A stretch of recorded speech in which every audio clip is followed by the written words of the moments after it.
Hello, good afternoon. So today a bit of technical issues, but let's start. I'm hoping that Facebook will not censure me when I mention certain words. Like when you mention terrorism, when you mention Al-Shabaab, these guys have issues with that. When you mention abortion and all of those kind of things. So I'm hoping that this video will go through and that I'll be able to retrieve it after I'm done with it.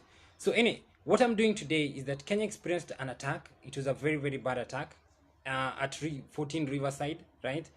And the death toll right now stands at 21 people dead. And so I thought the best way of doing this video is kind of like responding to people's questions on these matters, right? Instead of just pushing my opinion on people who watch my videos, right? So I got a couple of questions. I got a couple of questions from Facebook, right? From WhatsApp and from Instagram. And if you have questions, then please send me those questions. And this one's, the questions were potent. Like there was so much material per question. And so I thought that I'll do a series, let's say like 3 videos on this specific attack. So that perhaps I'll cover everything so that we don't have to do this again in future. And then we can learn, perhaps if we learned from the previous attack or if we didn't learn from that. So that is what I'll do, right? So just to begin, this question that I'll deal with today comes from Jackson. It was a question from Facebook. And the question was, who is behind this terror attack and why, right? So who is behind this terror attack? The Al-Shabaab militia, right, in Somalia, they have already taken responsibility for this attack. And they have attacked us before, like the Westgate attack, where they said the Mujahideen fighters are on a mission over there. Like this one, the specific attack is, what they used was that they're currently conducting a mission in Kenya, right? So to them, our deaths are a mission. So we do know that it's the Al-Shabaab that did this heinous act, right? Terrorist act. So who are the Al-Shabaab, right? So in my research, this is what I found, right? I found that the name Al-Shabaab, it's actually a shortened name. The long name, the actual name of Al-Shabaab is Harakat Al-Shabaab Al-Mujahideen. Mujahideen, right? The translation for that is Mujahideen Youth Movement, or Movement of Striving Youth. So just think about it for a moment. We have the Orange Democratic Movement, right? These guys believe that what they have is a movement of striving youth. So what are they striving towards, right? That we'll discuss later. Now, the Al-Shabaab, what it literally means, right?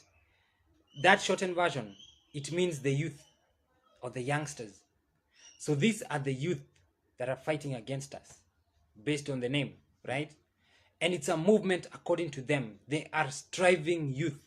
They feel justified. They feel that they have something to fight for, that they have a just cause, right? So that's just an overview of who Al-Shabaab is, their name, their full name. Now, the Al-Shabaab started out as an armed wing of the Islamic Courts Union, right? Now, what was the Islamic Courts Union? These were a group of, like, I'll go over the history of Somalia, but just an overview, right? Somalia had Sharia courts that were ruling the country because there was disorder and there was chaos. Now, when Somalia got what they call a transitional federal government, right? Then these Sharia courts, they felt threatened. They felt that their power was threatened. So they came together and they formed what they call Islamic Courts Union. And they had an armed wing of that union. And guess who always fights in the armed wing? It's the youth, right? And there's another scholar who once said back in the day that the old men, they sit around while the youth, they go and die for them. They sit around discussing. When I remember the exact quote, I will share it in future, right? So these guys, the Islamic courts, they wanted to rival the transitional federal government. They declared unity in June 2006, right? So the transitional federal government was the one recognized by the world, right, as the government, the legitimate government of the Republic of Somalia. It was inaugurated in 2004, but it was formed in 2000. Sorry, inauguration in 2012, formed in 2004. Again, sorry. So what is the transitional federal government of Somalia, right? So this is what happened, right? Somalia, there was an outbreak of civil war in Somalia in the 1990s when the regime of Siad Barre collapsed, right? And what they did, they went back to the old ways, like the old customs, the old civil ways of dealing with disputes, and most importantly, the religious ways of dealing with disputes, right? And what happened was that, if you guys remember well, Somalia did not have a government as we were growing up in the 1990s. Everybody was always speaking of, what if we become like Somalia? What if we become Somalia? So that was what was happening. And that's why it needed a transitional federal government, right? And it started first with a transitional national government, like bringing everybody together.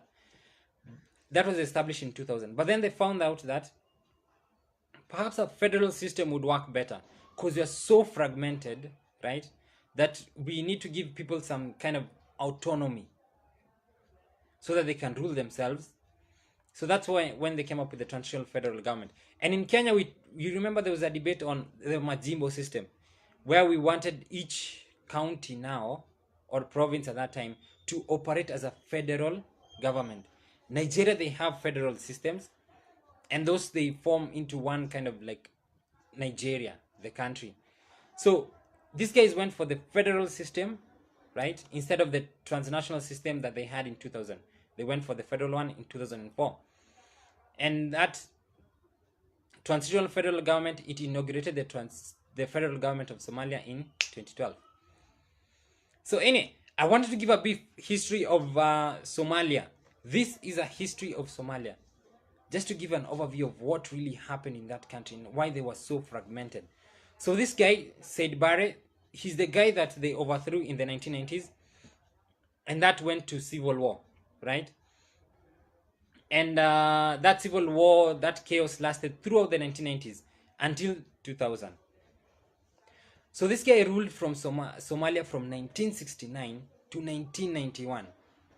He hasn't beat other people like the guy who ruled for 41 years in Gabon, right? He hasn't beat that guy, or the 43-year-old ruler in the guy who's ruling Cameroon for 43 years. He hasn't beat that guy. So this guy ruled from 1969 to 1991. 22 years, one person.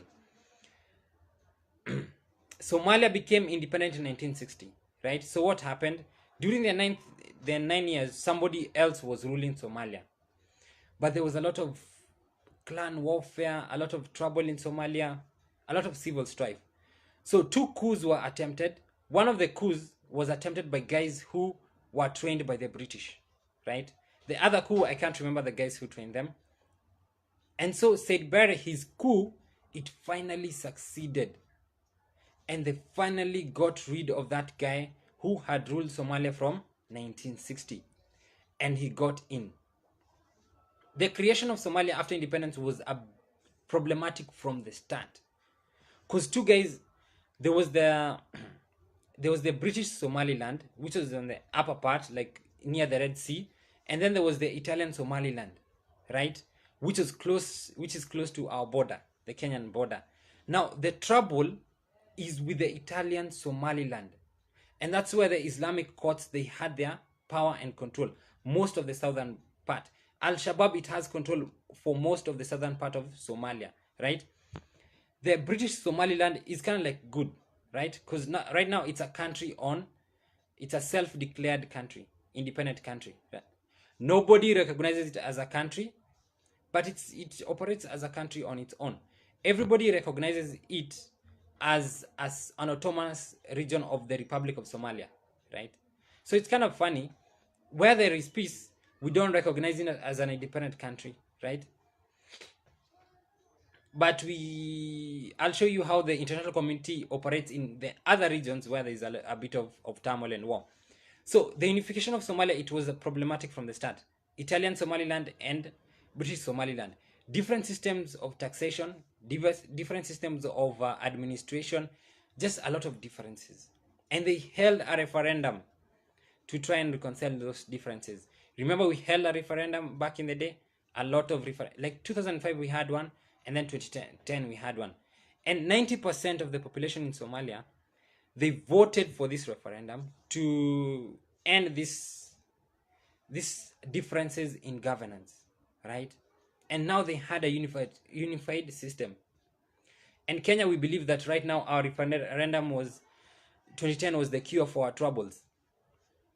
It was not. And in Somalia, even a 90% approval rate of a referendum, it does not cure troubles. It does not cure differences. And so those differences, though, those problems, they persist. Right, so anyway, it declared independence. Djibouti, this is just off the cuff, right? Djibouti was part of the French Somaliland. And thankfully, they went their own way. They were part of a kingdom called the Kingdom of Aksum.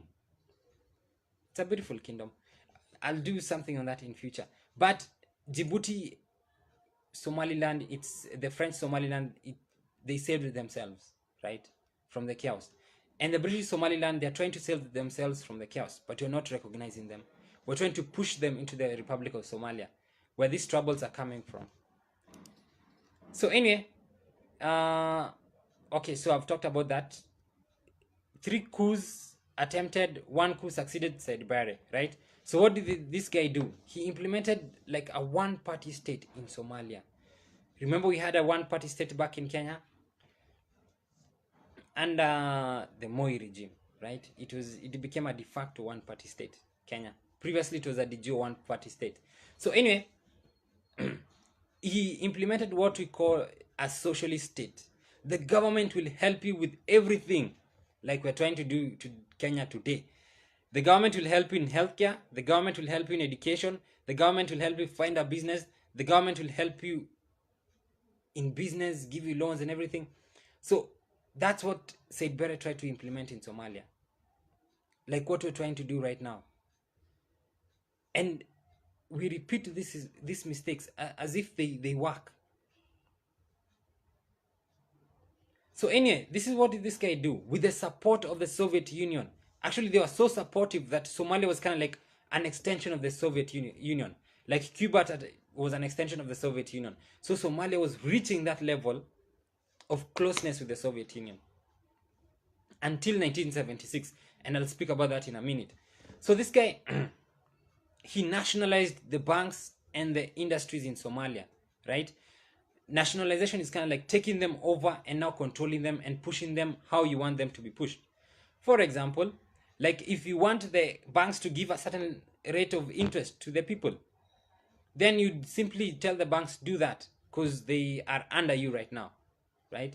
So in Kenya, we haven't nationalized them, but we're trying to push some of those policies onto those banks, like telling them what interest rates they should give to the people instead of finding other ways of dealing with it. So anyway, he promoted cooperative farms, which is a good idea, but I don't think it's cooperative in the sense that we had, but mostly cooperative in the sense that, what's this guy? Julius Nyerere had in Tanzania, right? Where you have farms and you cooperate, you plant one crop and then you sell as a unit, and then when you sell, you receive the profits and then you distribute them among yourselves, deciding on what fertilizers you'll buy as a collective unit, right? So right now we have the KTDA, right? And tea farmers, coffee farmers, everybody's complaining that their prices are not worth it. They look at the prices where the products are selling abroad and the prices they've been given at KTDA, and they're kind of like, what the? As in, who's taking all of this cash?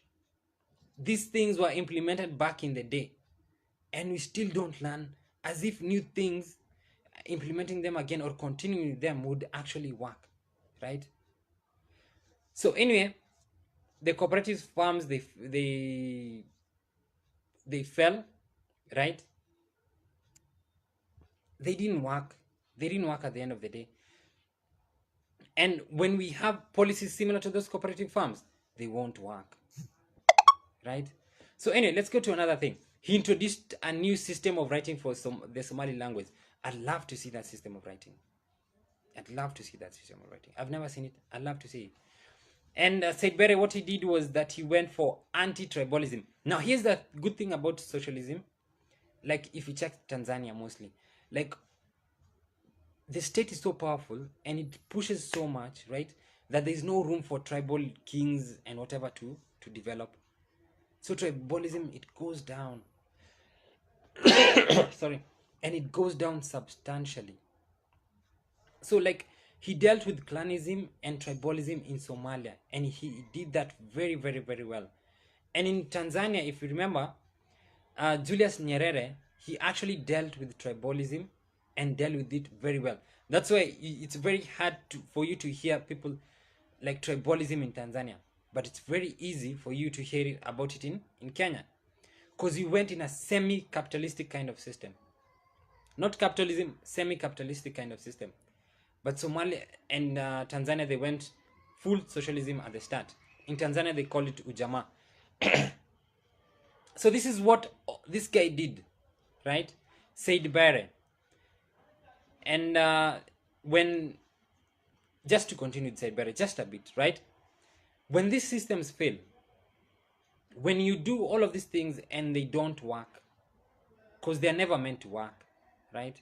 Because at the end of the day, free enterprise is the thing that works. There's a reason why the Soviet Union itself, the one that was supporting this guy, collapsed.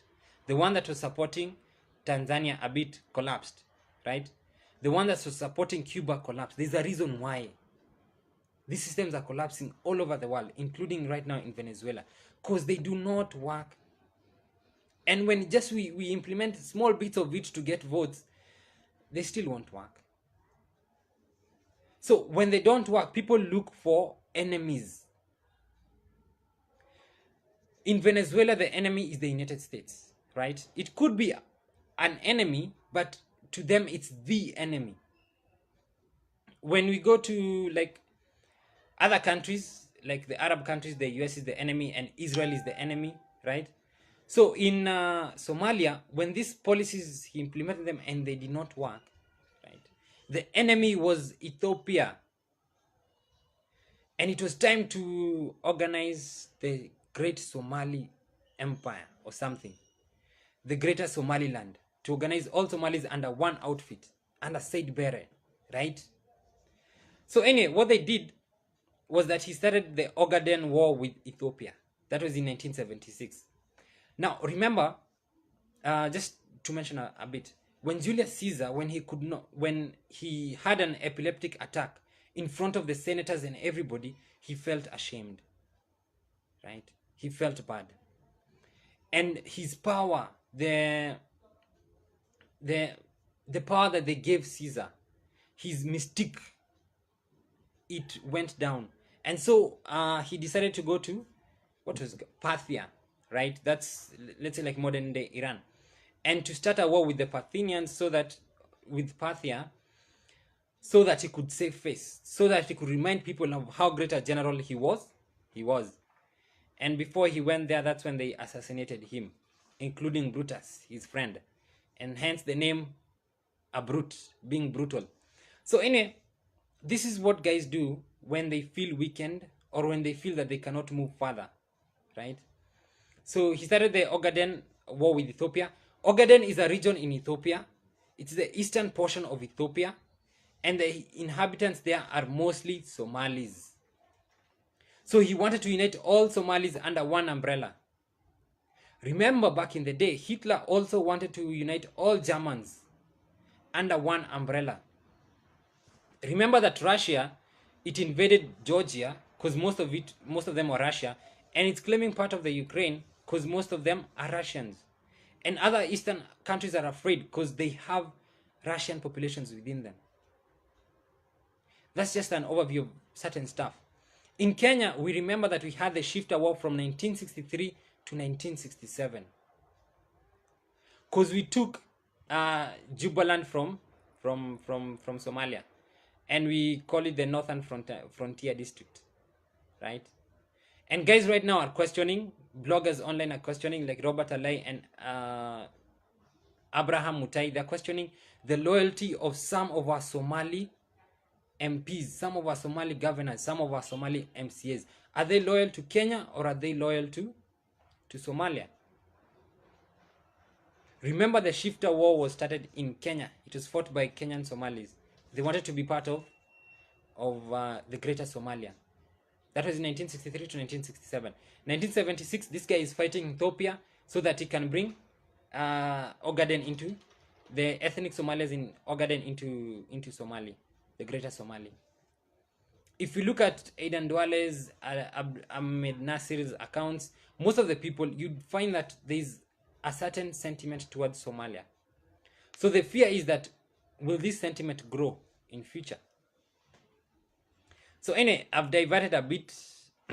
Just one other diversion. It's very important to mention our history so that we learn what it is about. The Soviet Union that was supporting Said Barre from the day he took over the coup in 1969, right? So from 1969 to 1976, these guys are supporting Said Barre completely. And part of the reasons why people feel that Said Barre was a bit successful is because the Soviet Union was pumping money into his government, into whatever projects that he was having and doing. And those photos where you find people like Somalia was happy and things were good, those photos, they usually come from that period, right? And you always need to remember there's the urban population and the rural population. In a Soviet system, the urban population, they're okay a bit, but the rural population are the ones that suffer.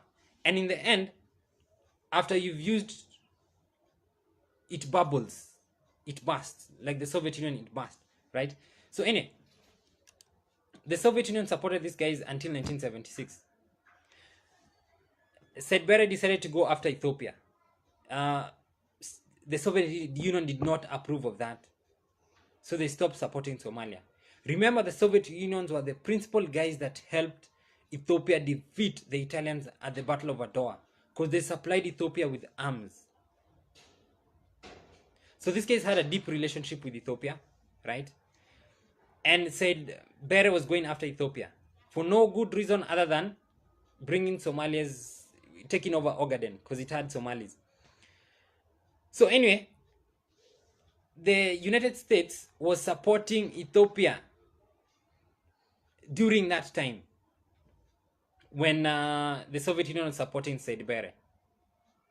So when the Soviet Union stopped supporting Said Barre and started supporting Ethiopia, the US started supporting Somalia against Ethiopia. So you can see how these world powers, they play with us. It's not really about principle, it's about interest.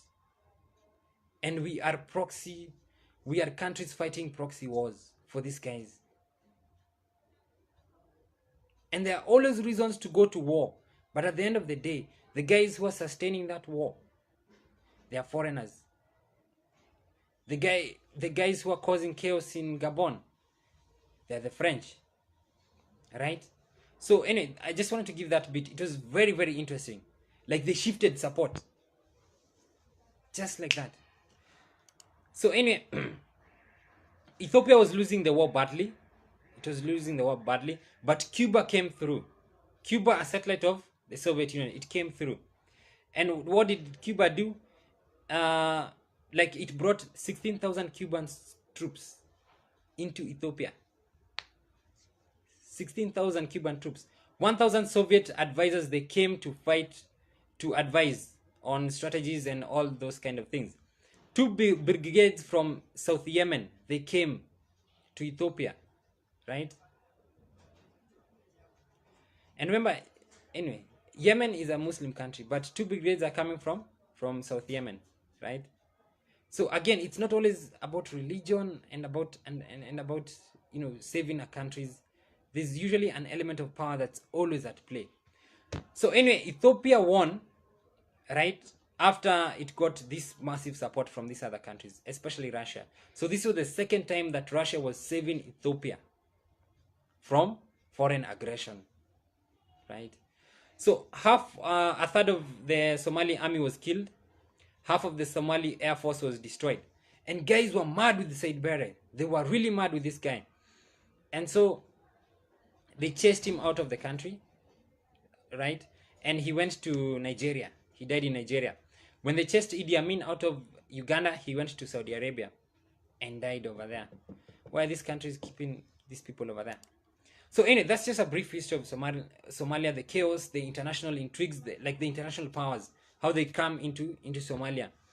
Let's go back to the story, right? Because I know I've deviated from the story. The Islamic courts, they controlled much of southern Somalia, right? The Italian Somaliland. When they took over, right? Because they were an armed group. When they took over Somalia, they did a couple of things. They reopened the Mogadishu International Airport. It had been closed for 11 years. So this guys reopened it, right? They reopened the Mogadishu seaport. It had been closed for 10 years, right? So these guys were doing some kind of things, and then they were bringing some kind of order under Sharia law into Somalia. So some guys were happy with them, but some guys were not happy with them, right? Because in Kismayu, they protested against them because they knew that these were Al-Qaeda operatives, and they knew the kind of system that Al-Qaeda was bringing. So how did the Islamic courts respond? Shoot, kill. So they kill a number of people over there.